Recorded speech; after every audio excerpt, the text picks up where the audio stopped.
أعوذ بالله من الشيطان الرجيم ولن ترضى عنك اليهود ولا النصارى حتى تتبع ملتهم قل إن هدى الله هو الهدى ولئن اتبعت أهواءهم بعد الذي جاءك من العلم ما لك من الله من ولي ولا نصير. Bismillahirrahmanirrahim. Assalamualaikum warahmatullahi wabarakatuh. Innal hamdalillah nahmaduhu wa nasta'inuhu wa nastaghfiruh wa na'udzu billahi min shururi anfusina wa sayyiati a'malina. Man yahdihillahu fala mudhillalah wa man yudlil fala hadiyalah. Wa asyhadu an la ilaha illallah wahdahu la syarikalah wa asyhadu anna Muhammadan abduhu wa rasuluh. Ya ayyuhalladzina amanu taqullaha haqqa tuqatih wa la tamutunna illa wa antum muslimun. Ya ayyuhan nasu taqu rabbakumul ladzi khalaqakum min nafsin wahidah wa khalaqa minha zawjaha wa batha minhuma rijalan katsiran wa nisaa'a wattaqullaha alladzi tasaaluna bihi wal arham innallaha kana 'alaikum raqiba.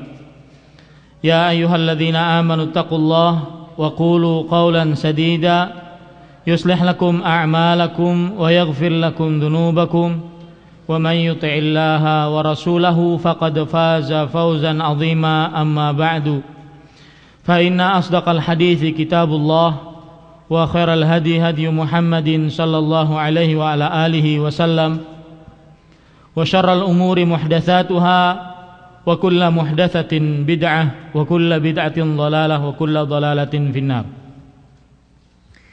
Ikhwani rahimanillah wa iyyakum. Alhamdulillah, kita bersyukur pada Allah Subhanahu wa taala pada hari ini, hari Jumat tanggal 3 Safar 1432 Hijriah, kita duduk bersama kembali melanjutkan kajian kita tentang menjelaskan penjelasan tentang hadis Nabi Muhammad sallallahu alaihi wa ala alihi wasallam.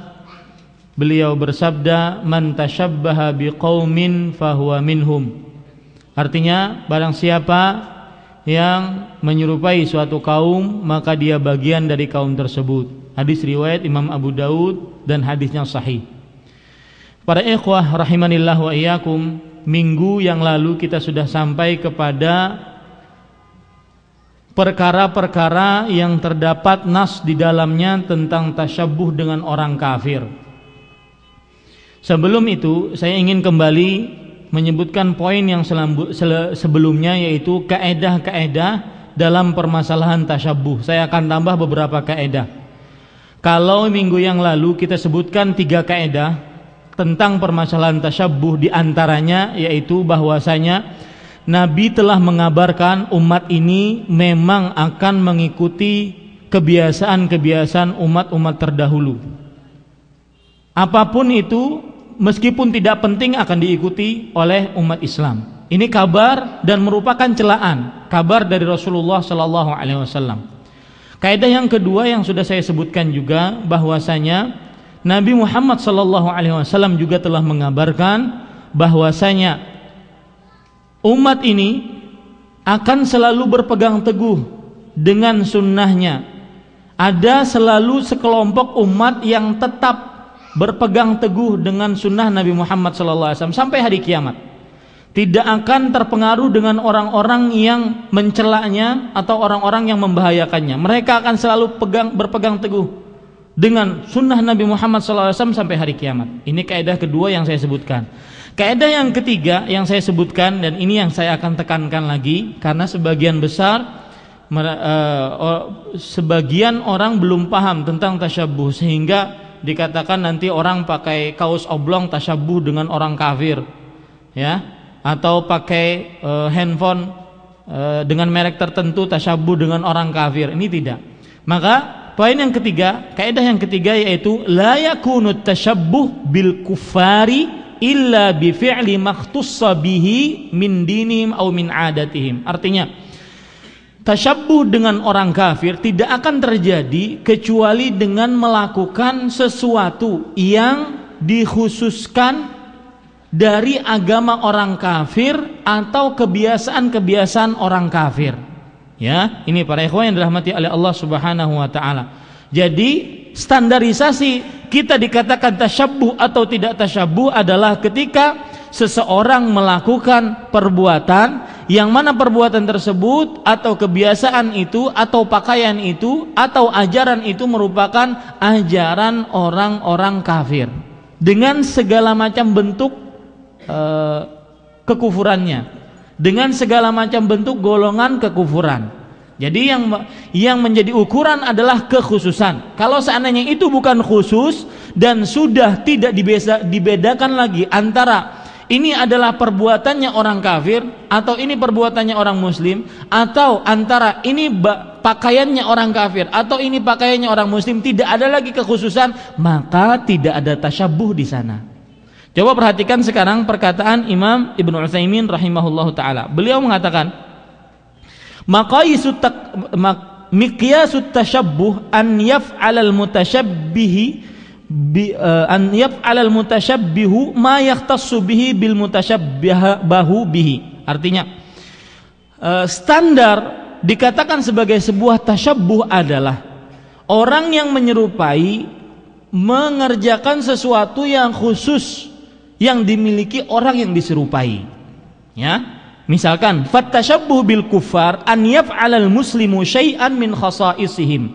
Maka tasyabbuh dengan orang kafir maksudnya adalah seorang muslim melakukan sesuatu yang merupakan kekhususan orang-orang kafir.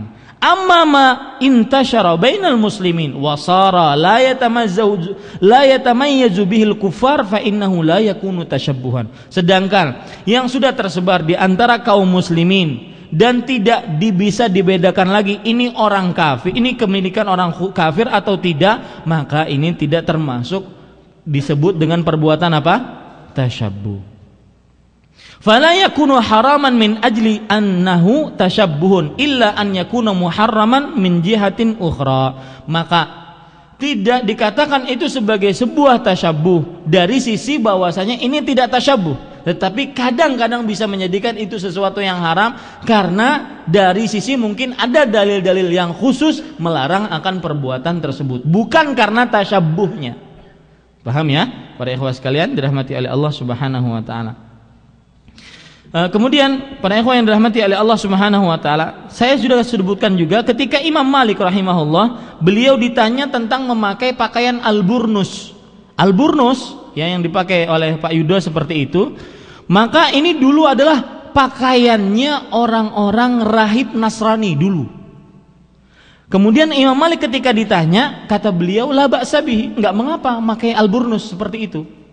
Ya, makanya antum tapi saya enggak menganjurkan kalau ngelihat film ya. Film-film itu kan ada seperti itu. Nah, orang Nasrani dulu ya gitu. Ya, pakaiannya rahib-rahibnya Nasrani itu gitu dulu.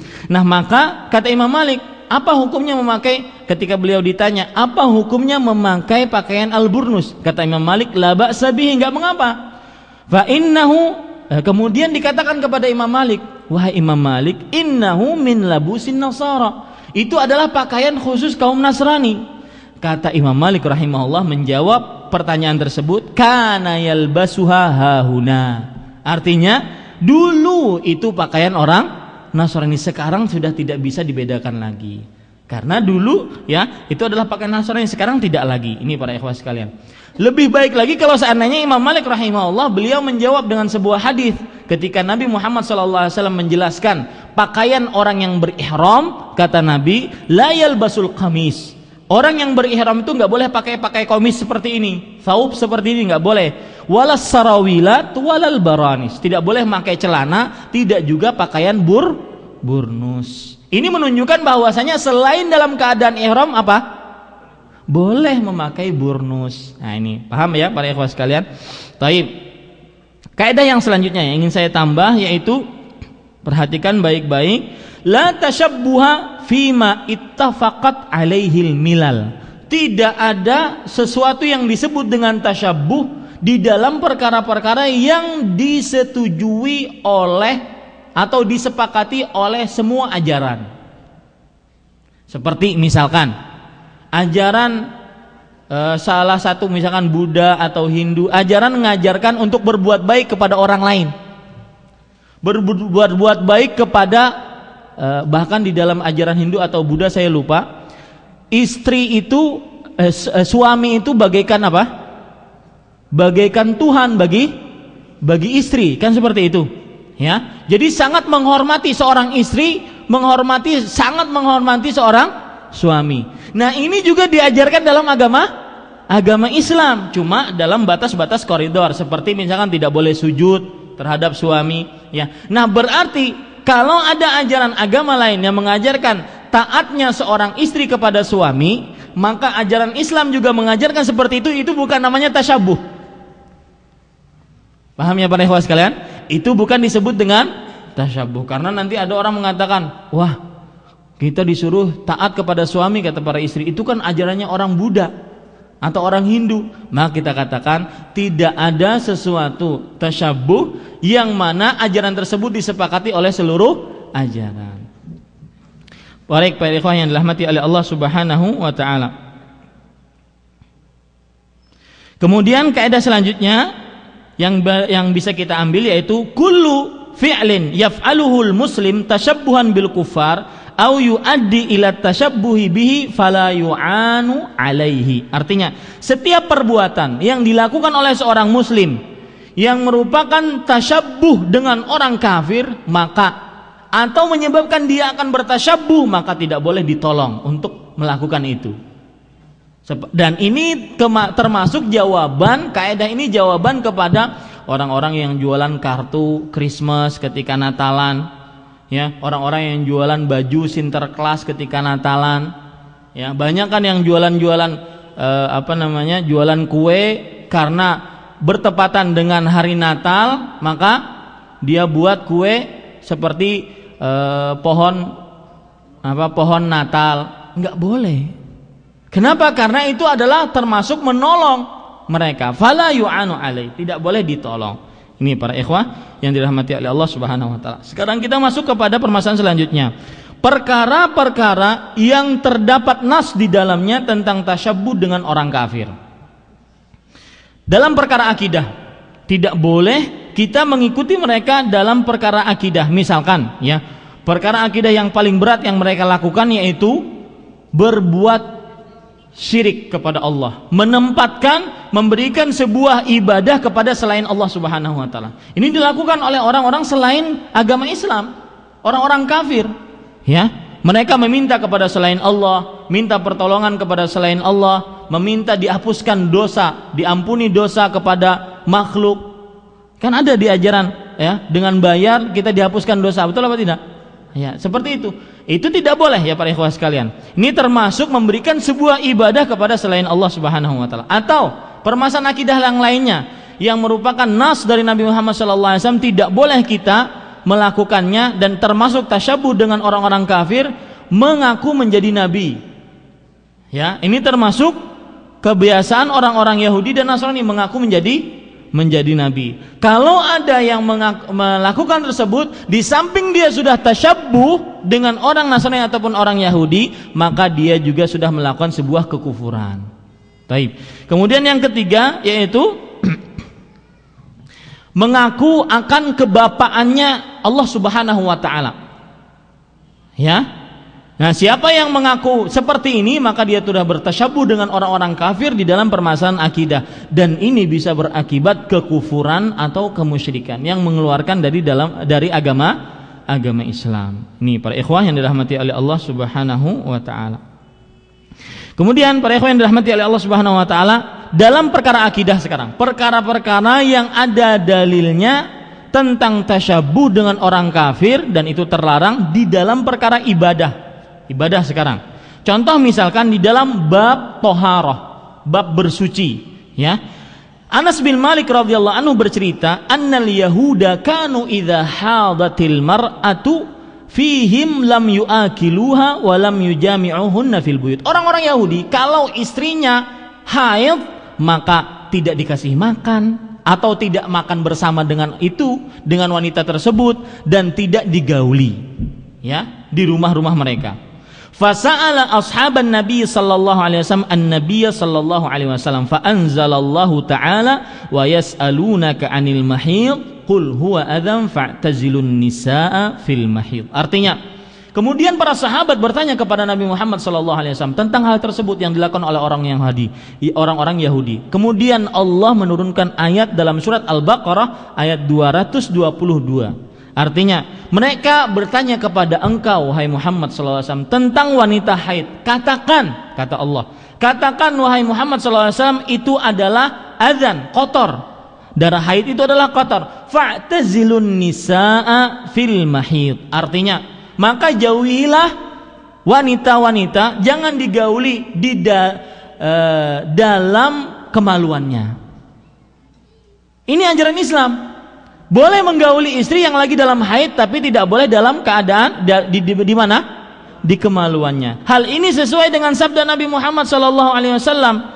Isna'u kulla syai'in illa nikah. Artinya, buatlah segala sesuatu kecuali nikah. Ya, hadis riwayat Imam Muslim. Kalau istri kita haid, kemudian kita ingin menggaulinya, maka boleh saja kita gaulinya asalkan selain kemaluan. Nah, ini Nabi Muhammad SAW melakukan ini kenapa? Karena beliau ingin membedakan diri beliau dengan siapa? Orang Yahudi. Ini para ikhwah yang dirahmati oleh Allah Subhanahu wa taala.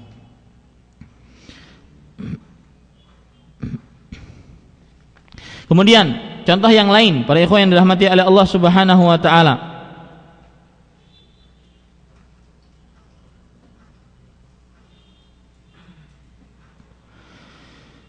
Di dalam masalah azan dan sholat, ya, dalam masalah azan dan sholat, bagaimana Nabi Muhammad SAW menyelisih orang-orang Yahudi dalam masalah azan dan sholat. Diriwayatkan dari Abdullah bin Umar radhiyallahu anhuma, riwayat Imam Bukhari dan Imam Muslim. Abdullah bin Umar radhiyallahu anhuma bercerita, kanal muslimun hina qadimal Madinah yajtami'un fayatahayyanuna as-salah laisa yunadalah. Dulu orang-orang muslim ketika mereka baru datang ke kota Madinah, mereka berkumpul. Kemudian mereka nunggu sholat, memperakirakan ini sudah masuk waktu sholat belum ya?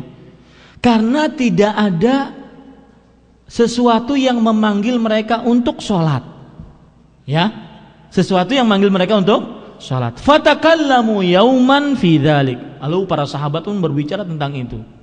Faqala ba'duhum ittakhidhu naqusan mithla naqusin nasara. Artinya kata sebagian dari para sahabat, kalau begitu kita ambil nakus. Nakus itu apa? Lonceng. Seperti loncengnya orang Nasrani kalau lagi mereka ingin sholat. Kan ada lonceng kan sampai sekarang kan? Deng deng ya, lonceng. Maka kita ambil seperti mereka. Sebagian mereka ada yang berkata, bal bukan mithla qarnil yahud. Enggak. Kita ambil aja trompet. Sebagaimana trompetnya orang-orang Yahudi. Kalau orang-orang Yahudi ingin sholat, ya, ingin beribadah maksud saya, mereka itu pakai trompet. Jadi trompet seperti apa? Gading gitu, ya. Itu berarti panggilan untuk orang-orang Yahudi. Kemudian faqala Umar, awala tab'atsuna rajulan yunada bis-shalah. Umar radhiyallahu anhu, beliau orang yang sering diberikan ilham oleh Allah Subhanahu wa taala. Kenapa kalian tidak mengutus seorang untuk memanggil salat? Daripada pakai lonceng, daripada pakai trompet, mendingan ada orang yang ngomong. Ya. Kemudian kata Rasul sallallahu alaihi wasallam, "Ya Bilal, qum fanadi bis salah." Wahai Bilal, bangun. Kemudian serukan, ajaklah orang untuk salat. Jadilah azan. Ini membedakan antara kita dengan orang Yahudi dan Nasrani. Kalau mereka pakai lonceng, orang Nasrani pakai lonceng. Kalau orang Yahudi pakai trompet, ya. Kalau orang Islam memanggil salat pakai apa? Pakai azan. Maka mulialah kita dengan azan. นี่